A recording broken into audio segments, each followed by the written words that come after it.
सुंदर सुंदर भजनों का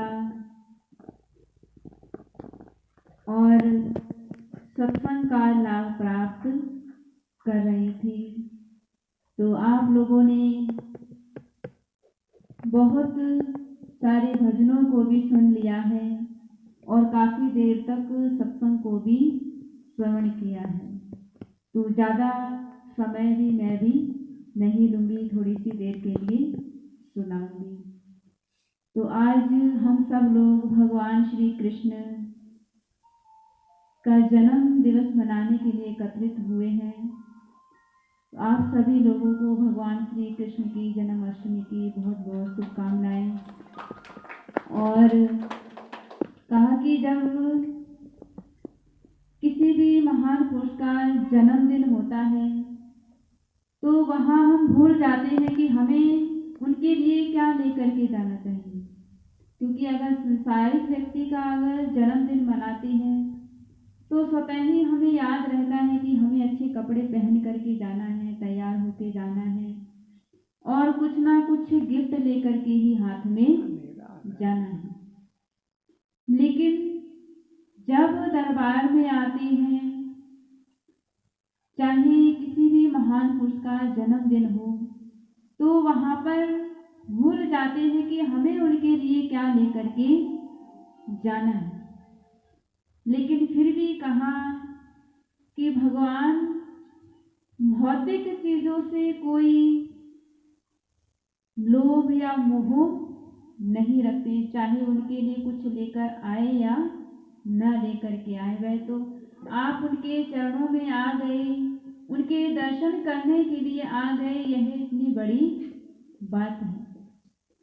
इसलिए ही भजन में भी कहा जाता है, तोहफा तुम्हारे लिए कुछ भी ना लाए हैं, दर्शन दिखाते रहना कहीं आए हैं।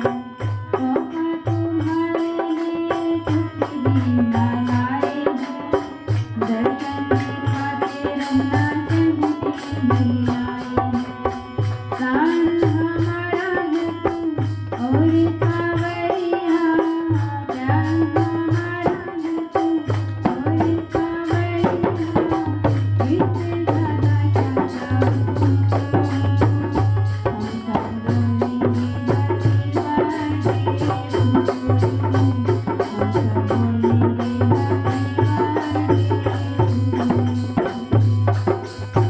क्या कहा कि तोहफा तुम्हारे लिए कुछ भी नहीं लाए हैं। और एक भक्त भगवान से क्या कह रहा है कि दर्शन दिखाते रहना कहने ये आए हैं। क्योंकि जो भगवान से प्रेम करता है वह भगवान से क्या कहता है कि प्राण हमारा है तो और सवरिया, और इससे ज्यादा मैं क्या कहूँ या फिर इससे ज्यादा मैं तुमको क्या दे सकता हूँ। तो भक्त की जो भावना है वह ऐसी ही होती है और ऐसी ही भावना होनी चाहिए। तो भगवान श्री कृष्ण का आज हम सब जन्मदिन मना रहे हैं।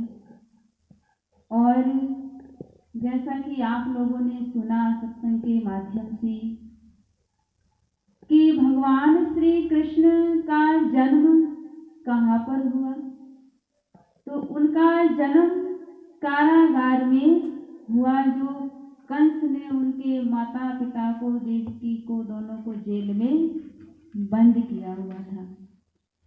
और कंस ने उनको जेल में क्यों बंद किया था? क्योंकि कंस जो था वह अत्याचारी था। वह हर संसार का जो जीव होता है, जो संसार के प्राणी हैं, उनको सताने में ही उसका समय बीतता था। और ऐसे दुराचारी जीवों के नाश करने के लिए ही भगवान समय समय पर अवतार लेते हैं। और इसी भय से कंस ने वासुदेव और माता देवकी को जेल में बंद कर दिया। और जब जेल में बंद किया तो कंस सोचने लगा कि अब तो जो है मेरी मृत्यु कभी भी नहीं हो सकती, क्योंकि कंस को यह पता नहीं था कि जिसके हाथों से उसकी मृत्यु होगी, जिसके हाथों से उसका अंत होगा, वह इस धराधाम पर आ चुके हैं, जिसका पालन पोषण माता यशोदा ने किया था। इसीलिए ही कहा कि मथुरा में जन्मे हैं कन्हैया और बधैया कहाँ बाजी गोकुल। तो इसी प्रकार से कहा कि गोकुल में सब लोग जश्न मना रहे हैं कि भगवान ने अवतार लिया है, क्योंकि जब जब इस धराधाम पर महान पुरुष आते हैं तो सारी पृथ्वी, सारा संसार के अंदर एक अलग सी ही रौनक आ जाती है। जिसको संभालने वाला आ जाता है, संसार को संभालने वाला आ जाता है, तो हर एक मनुष्य अपने आप ही प्रसन्न होता है। इसी प्रकार से भगवान श्री कृष्ण की लीलाओं के बारे में हम सुनते हैं कि जब वह थोड़े थोड़े बड़े होने लगे तो वह गोप ग्वालों के साथ में रास रचाने लगे। कितनी सारी उन्होंने लीलाएं की और कहा कि जब वह गोकुल को छोड़ के जाने लगे तो सब लोग उनको याद करते हैं कि इतने प्रेम से हम भगवान के साथ रास करते थे, कभी माखन चुराते थे, कभी कुछ करते थे।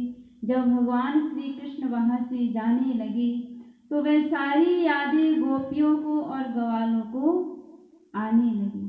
ऐसे ही महान पुरुष होते हैं कि जो सबके दिलों के अंदर स्वयं अपने आप बस जाते हैं। और कहा कि महान पुरुष ऐसे ही होते हैं कि वह स्वतः ही, जो भक्त होता है वह उनको स्वतः ही याद करने लग जाते हैं। जैसे हम श्री हंस जी महाराज के बारे में सुनते हैं। हंस जी महाराज कहा कि वह भी कृष्ण भगवान के जैसे ही स्वरूप बना करके रहा करते थे। एक बार क्या हुआ कि जैसे पहले के समय में तो थोड़े से ही प्रेमी हुआ करते थे, तो हंस जी महाराज घर घर में ही सत्संग करने के लिए जाया करते थे। जैसे आज बाई जी, महात्मा जी सबके घर में सत्संग करने के लिए जाते हैं। जितने लोग आ गए उतने लोगों को सत्संग सुना दिया। ऐसे ही हंस जी महाराज जो थे वह ऐसे ही सत्संग किया करते थे।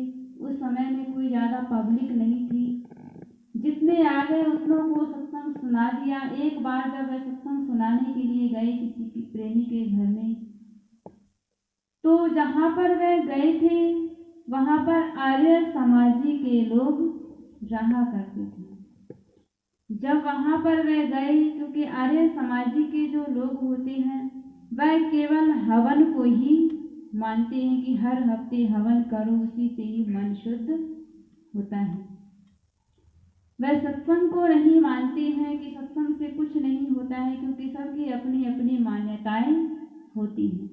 ऐसे ही आर्य समाजी के जो लोग थे वह हवन को ही माना करते थे और आज भी मानते हैं। जब हंस जी महाराज सत्संग सुनाने लगे, सब प्रेमी लोग चिमटा, कोई मंजीरा, कोई ढोलक बजा करके सत्संग भजन गाने लगे।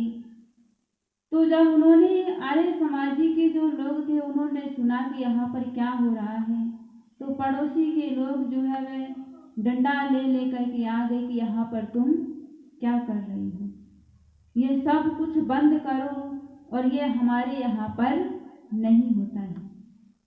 तो हंस जी महाराज जो है बैठे हुए थे, सब प्रेमी जब उन्होंने देखा कि हमें ऐसे बोल रहे हैं, क्योंकि जब कोई हमें सत्संग करने के लिए रोकता है तो स्वतः ही अंदर से गुस्सा आ जाता है, कि हमें क्यों रोक रहे हैं, हम गलत नहीं कर रहे, हम अच्छा कर रहे हैं।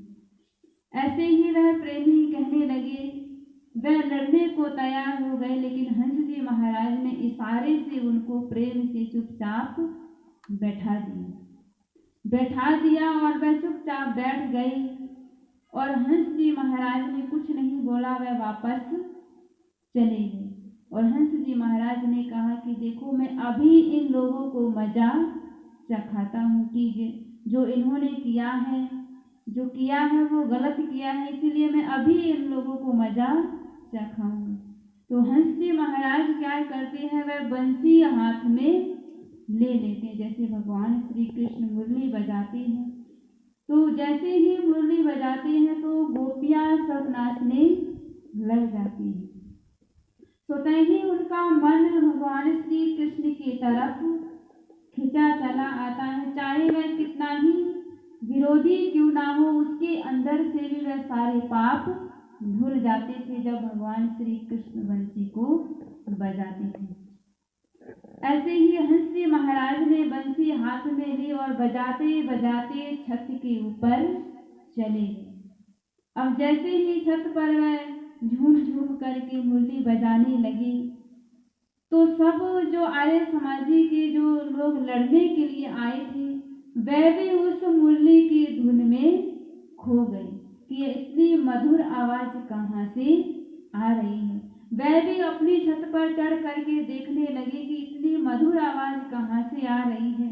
और सब प्रेमी लोग हंस जी महाराज के साथ बंसी के साथ झूमने लगे और वह भी अपनी छत पर खड़े होकर के झूमने लगे। तो कहने का मतलब जी कि जो जिनके अंदर कपट होता है, छल होता है, वह महान पुरुष ही जानते हैं कि उनको हम कैसे भक्ति के मार्ग में लगा सकते हैं। इसी प्रकार से हम भगवान की लीलाओं के बारे में सुनते हैं। भगवान श्री कृष्ण, भगवान श्री राम सभी अवतार के बारे में सुनते हैं।